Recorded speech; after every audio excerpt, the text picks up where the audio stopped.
أعمالنا من يهده الله فلا مضل له ومن يضلله فلا هادي له ونشهد أن لا إله إلا الله وحده لا شريك له ونشهد أن محمدا عبده ورسوله قال الله تبارك وتعالى في القرآن المجيد والفرقان الحميد والعاقبة للمتقين صدق الله المولانا العظيم وصدق رسوله النبي الأمين المتين المبين الكريم ونحن على ذلك لمن الشاهدين والشاكرين والحمد لله رب العالمين۔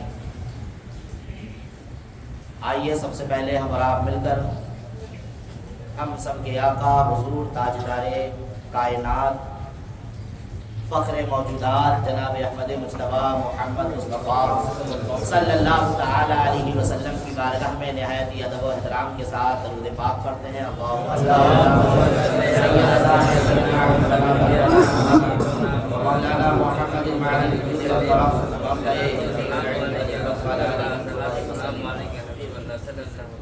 اور ایک بار درود پاک پڑھیں۔ اللہم صل علی سیدنا شفیعنا مولانا محمد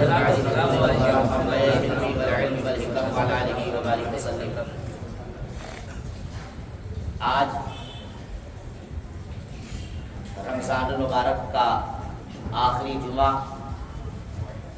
میں ہم اور آپ پا رہے ہیں اور رمضان المبارک کا آخری روزہ ہمارے درمیان سے گزر رہا ہے۔ آج یقیناً ہر انسان، ہر مسلمان غمزدہ ہے کہ اب یہ رمضان کا مہینہ ہمارے درمیان نہیں رہنے والا ہے، کیونکہ کیا پتہ آئندہ سال جب رمضان المبارک کا مہینہ آئے تو ہم میں سے کون رہے کون نہ رہے۔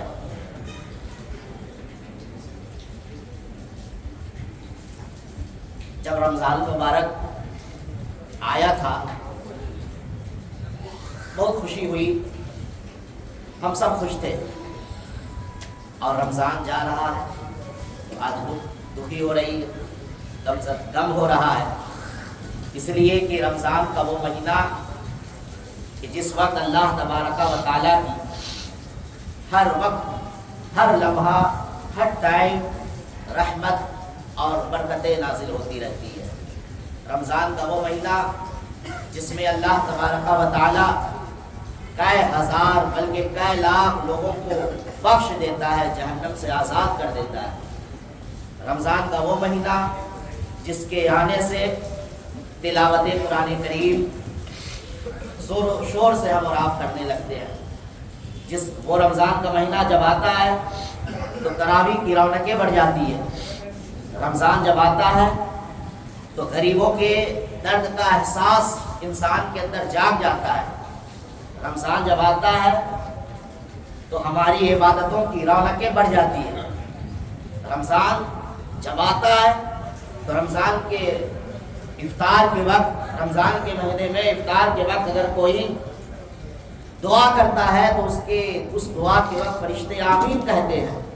یقیناً یہ رمضان جو جائے گا تو ایک مومن غم زدہ ہوگا، اسے افسوس ہوگا، اسے ملال ہوگا کہ جو مہینہ رحمت و برکت ہمارے درمیان لٹا رہا تھا اب وہ مہینہ ہمارے درمیان رہنے والا نہیں ہے۔ اور جو جمعہ کا دن ہوتا ہے یہ تمام دنوں کا سردار ہوتا ہے، تمام دنوں میں بہت زیادہ اس کی فضیلت اور اہمیت ہوتی ہے ہر جمعہ۔ لیکن اگر آپ خود سے ایک سوال کریں کہ جمعہ میں بھی کون سا جمعہ سب سے زیادہ افضل ہے، تو آپ کا دل، آپ کا ذہن، آپ کی فکر یہی کہے گی کہ یقیناً جو جمعہ رمضان میں آتا ہے وہ جمعہ تمام جمعہ سے افضل ہوتا ہے۔ اور پھر رمضان کا جو جمعہ ہے تو رمضان کے تمام جمعے برابر ہیں، سب کی فضیلت برابر، لیکن جو آخری جمعہ ہوتا ہے اس کی کوئی فضیلت نہیں ہے الگ سے، لیکن یہ اہم ہے۔ اہم کیوں ہے؟ کیونکہ یہ آخری جمعہ ہے، یہ آخری موقع ہے، یہ مغفرت طلب کرنے والوں کے لیے، بخشش چاہنے والوں کے لیے، صدقہ اور خیرات کرنے والوں کے لیے آخری موقع ہے۔ اس کے بعد پھر موقع نہیں ملے گا، اس کے بعد پھر یہ جمعہ نہیں آئے گا، یہ آخری جمعہ ہے۔ اسی لیے میں نے قرآن کریم کی آیت کریمہ پڑھا، اللہ ارشاد فرماتا ہے وَالْعَاقِبَةُ لِلْمُتَّقِينَ، بہترین انجام، بہترین خاتمہ متقیوں کے لیے ہے۔ تو یہ جو آج کا یہ آخری جمعہ ہے تو اس اعتبار سے یہ اہم ہے۔ کس اعتبار سے؟ کہ آج آخری موقع ہے۔ لوگوں نے رمضان کو، کچھ لوگ وہ بھی تھے جو عبادت ریاضت بندگی کرتے کرتے گزار دیا، لیکن بہت سے لوگ ایسے بھی تھے جو اس رمضان میں بھی اپنے آپ کو بدلا نہیں، اس رمضان میں بھی اپنے نفس کو مارا نہیں، اس رمضان میں بھی عبادت اور بندگی کی طرف آیا نہیں۔ تو ان لوگوں کے لیے یہ آخری موقع ہے، کیونکہ جمعہ کا دن دعا کے قبول ہونے کا دن ہوتا ہے۔ جمعہ کے دن اگر کوئی اللہ کی بارگاہ میں سچے دل سے توبہ اور استغفار کرتا ہے تو اللہ تبارک و تعالیٰ اس کے استغفار کو قبول فرماتا ہے، اس کے توبہ کو قبول فرماتا ہے۔ اسی اعتبار سے یہ آج ہمارے لیے انتہائی اہم ہے۔ اور جمعہ کی یہ رونق، یہ برکت جو آج ہمیں نصیب ہوئی، اس کے بعد جو ہے پھر کل ہمیں عید پڑھنا ہے۔ عید پڑھنے کے بعد جس طرح یہ رمضان کا جمعہ، رمضان کے ایام میں ہم اور آپ عبادت اور ریاضت شور و شور سے کر رہے ہیں، مسجدیں بھری رہتی ہے، مسجدوں میں جگہ نہیں رہتی ہے، مغرب کے وقت افطار کی رونقیں گھر میں سجی رہتی ہے، فجر کی نماز کے وقت نمازیوں کی قطار سے مسجد کے سب پُر ہو جاتے ہیں، لیکن جیسے ہی یہ رمضان ختم ہوگا پھر سب ویسے ہی ہو جائے گا، سب اپنی اصل پر آ جائیں گے۔ کہا جاتا ہے کہ نمازی 4 طرح کا ہوتا ہے، ایک ٹاٹ کا، ایک 8 کا، ایک کھاٹ کا اور ایک 360 کا۔ ٹاٹ کا مطلب ہوتا ہے جو 8 دن، ہر دن، ہر وقت، ہر ٹائم نماز پڑھے جب نماز کا وقت آ جائے، اور 8 کا مطلب جو جمعہ پڑھے، اور کھاٹ کا مطلب جو صرف جنازہ کی نماز پڑھے، اور 360 کا مطلب جو صرف عید اور بقرعید کی نماز پڑھے۔ رمضان کا جب موقع آیا تو انسان ہر نماز میں مسجد میں حاضر ہونے لگا، ہر وقت فجر کی اذان ہوئی مسجد پہنچے، ظہر کی اذان ہوئی مسجد پہنچے، عصر کی اذان ہوئی مسجد پہنچے، مغرب اور عشاء کی نماز کا وقت ہوا مسجد آ گئے، جمعہ میں آ گئے۔ لیکن جب رمضان ختم تو پھر وہی جمعہ پہنچ رہے ہیں۔ کچھ وہ لوگ بھی ہیں جو صرف جنازہ پڑھنے کے لیے دوسرے ملک سے آ رہے ہیں، جنازہ پڑھنے کے لیے خرچ کر کے آ رہے ہیں، لیکن 5 وقت مسجد میں جو اذان ہو رہی ہے وہاں مسجد نہیں پہنچ رہے ہیں۔ اور کچھ بد نصیب ایسے بھی ہیں جو صرف سال کا انتظار کرتے ہیں کہ چاند نکلے گا تو کل عید کی نماز پڑھیں گے، چاند نکلے گا تو کل بقرعید کی نماز پڑھیں گے۔ کچھ ایسے بھی بد نصیب ہے۔ لیکن حضرات گرامی، یہ رمضان ہمیں کس لیے ملا؟ اللہ ارشاد فرماتا ہے لعلکم تتقون، روزہ اور رمضان ہمیں اس لیے دیا گیا ہے تاکہ ہم متقی اور پرہیزگار بن جائیں، تقوی شعار بن جائیں، اللہ سے ڈرنے والا بن جائیں۔ متقی کا مطلب ہوتا ہے اللہ سے ڈرنا، تقوی کا مطلب خوف، اللہ کا خوف، اللہ کا ڈر اپنے اندر پیدا کر دینا، وہ ہے متقی، جس کے اندر اللہ کا ڈر اور خوف پیدا ہو جاتا ہے۔ آج دیکھیے رمضان جب ہمارے درمیان آیا تو ہم کھائے، دوپہر کا کوئی کھانا کھا رہا تھا، سب روزہ رکھ رہا تھا، ڈر تھا اللہ کا، خوف تھا کہ ہم اگر کھائیں گے تو دنیا والا تو دیکھے یا نہ دیکھے لیکن میرا خدا دیکھ رہا ہے. یہ ڈر یہ خوف ہمارے اندر پیدا ہو گیا تھا رمضان کے دنوں میں. اور یہ جب نماز کا ٹائم ہوا مسجد پہنچ رہے تھے کہ چلو رمضان ہے نماز پڑھنی ہے, تو ایک اللہ کا ڈر اور خوف تھا. یہ ہمیں ایک مہینہ ہمیں مسلسل یہ ڈر اور یہ خوف ہمارے دلوں میں اس لیے ڈالا گیا, اس لیے پیدا کیا گیا تاکہ 11 مہینہ ہمارے درمیان یہ خوف اور یہ ڈر پیدا رہے. 11 مہینہ جو ہم زندگی گزارے غیر رمضان میں, اس دن بھی ہمارے دلوں سے اللہ کا خوف مٹے نہ, اللہ کا خوف ختم نہ ہو, بلکہ اللہ کا خوف باقی رہے. اس لیے 11 مہینہ تک ہمیں مشق کرایا جاتا ہے, ریوائز کرایا جاتا ہے, گویا کہ ہمیں. لیکن جو رمضان میں تو عبادت کیا, بندگی کیا, روزہ رکھا, تلاوت قرآن کیا, صدقہ و خیرات کیا, لیکن رمضان کے بعد ویسے ہی نمازوں سے دور, عبادتوں سے دور, تلاوت قرآن سے دور رہا, تو اس کا مطلب یہ ہے کہ اس نے تو روزہ رکھا ہے لیکن جو روزہ کا حقیقی مفہوم ہے, جو روزہ کا اصل مطلب ہے کہ اللہ کا ڈر, اللہ کا خوف پیدا ہو جانا, وہ مفہوم وہ مطلب اس کے دل میں نہیں آیا ہے. اس کا مطلب یہی ہوتا ہے. اس لیے آج کا یہ جمعہ ہے, یہ محاسبہ کرنے کا دن ہے, غور و فکر کرنے کا دن ہے. آج سوچنا ہے 11 مہینہ ہمیں کس طرح زندگی گزارنی ہے. 11 مہینہ کیا ہم جس طرح رمضان میں ہماری زندگی گزری تھی 11 مہینہ بھی ہماری وہی زندگی گزرے گی, ہمارا وہی لائف سٹائل ہوگا, ہمارا وہی طریقہ ہوگا, یا پھر ہم اپنے اصل کی طرف آ جائیں گے, اسی طرح نماز روزوں سے دور رہیں گے. آج سوچنے اور غور کرنے کا دن ہے. اور دیکھیے اللہ تبارک و تعالیٰ قرآن میں ارشاد فرمایا والعاقبۃ للمتقین.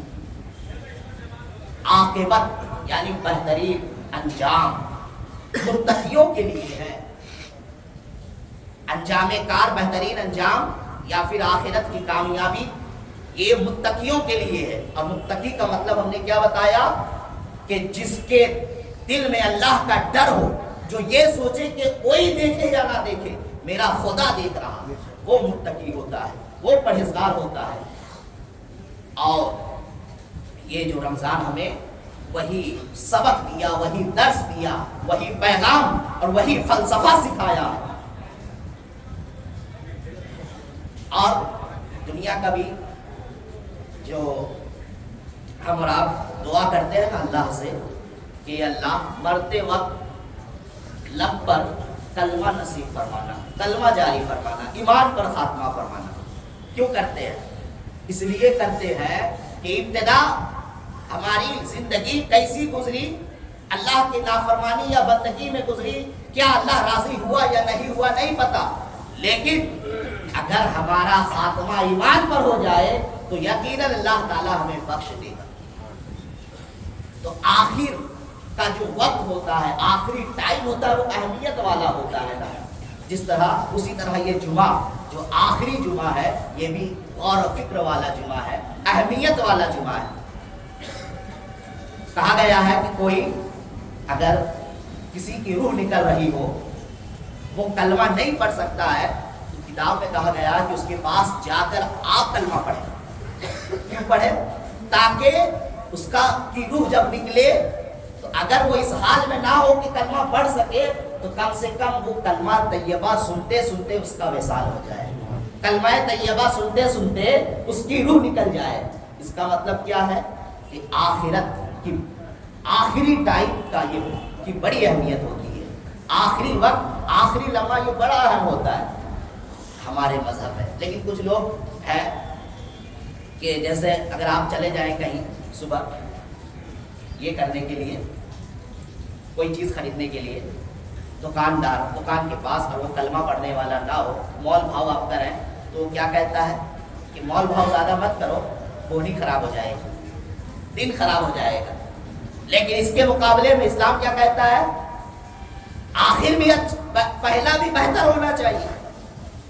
اس لیے ہم اور آپ جب بچے کی پیدائش ہوتی ہے تو آزان دی جاتی ہے نا، تاکہ وہ جو دنیا میں آیا ہے تو اس کے کان میں سب سے پہلی چیز جائے تو اللہ کا نام جائے، اس کے کان میں سب سے پہلی چیز جائے تو یہ جائے کہ پوری کائنات میں اللہ سب سے بڑا ہے، اللہ اکبر، اشہد ان لا الہ الا اللہ، ہے نا؟